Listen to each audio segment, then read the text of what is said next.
The Bank of Jamaica is projecting that the economy will contract by 5.1% for the 2020-2021 fiscal year due to the impact of the COVID-19 pandemic, but will bounce back in 2021-2022 with growth in the range of 2.5 to 5.5%. BOJ Governor Richard Byles made the announcement at the bank's digital quarterly press conference on Wednesday. We are and have always been a resilient people.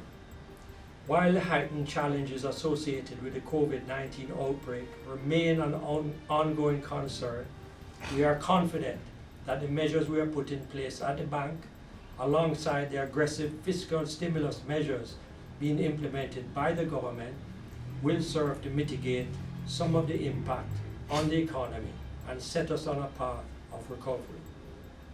Bank of Jamaica remains true to its core mandate of ensuring that inflation remains low, stable, and predictable, and at the same time, we are prepared to take all necessary actions to ensure that Jamaica's financial system remains sound and well capitalized.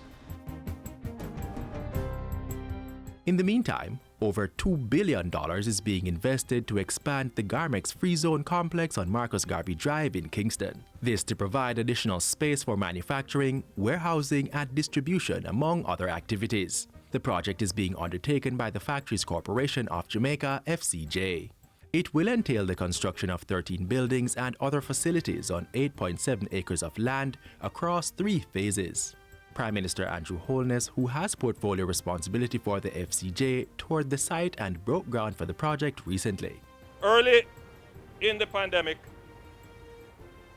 I gave the clearance for the construction industry to proceed. And I am happy to see that the Factories Corporation has heeded that advice and is moving ahead with this massive construction project.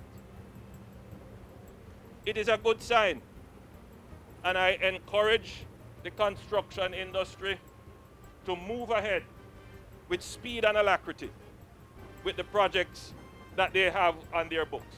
Phase 1 will see the development of 126,000 square feet to accommodate the manufacturing, warehousing, and distribution operations of small, medium, and large enterprises at a cost of approximately $940 million.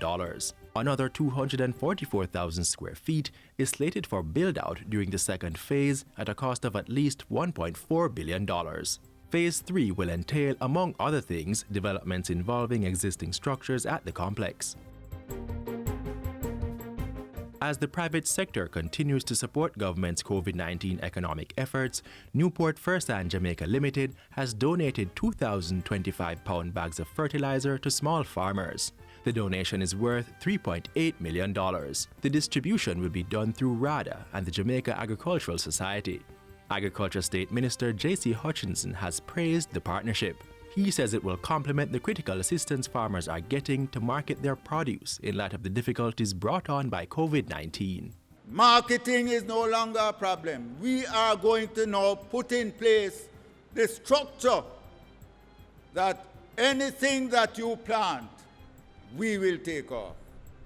So we are saying to you, go into production.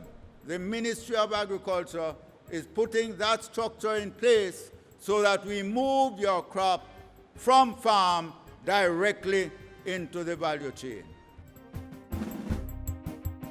The health system received a further boost to fight the COVID-19 pandemic through a donation of equipment from the European Union on Wednesday.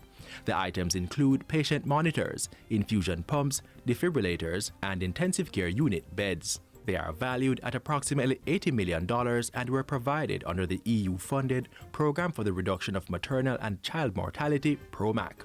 I think that this contribution, donation, partnership is just another manifestation of the strength of that friendship, a friendship that spans quite a period of time and has seen significant benefits to the people of Jamaica.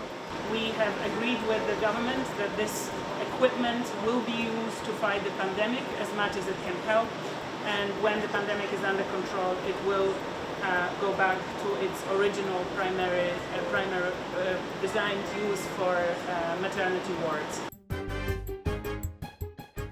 Another donation to COVID-19 relief efforts came on Tuesday when 53 nursing and midwifery students at the University of Technology received care packages from the Save Our Boys and Girls Foundation. The items include canned food, meat, flour, cornmeal, toiletries, sanitation items, and ground provisions. Wife of Prime Minister and founder of the charity Juliet Holness presented the items. With the advent of this particular pandemic, COVID, our team at the Save Our Boys and Girls Foundation saw it fit to use some of our resources to reach out to those who are in need outside of our regular cohort of little boys and girls. Meanwhile, the Ministry of Health and Wellness will be employing an additional 1,300 community health aides to support the existing cadre of 2,300 across the island. This is part of the strategy to prepare the population to pursue normal lives despite COVID-19. The addition of these officers, Mr. Speaker, therefore, will enable the government to continue our efforts in early detection and strengthening our capacity to contain and to manage any infections once they are identified.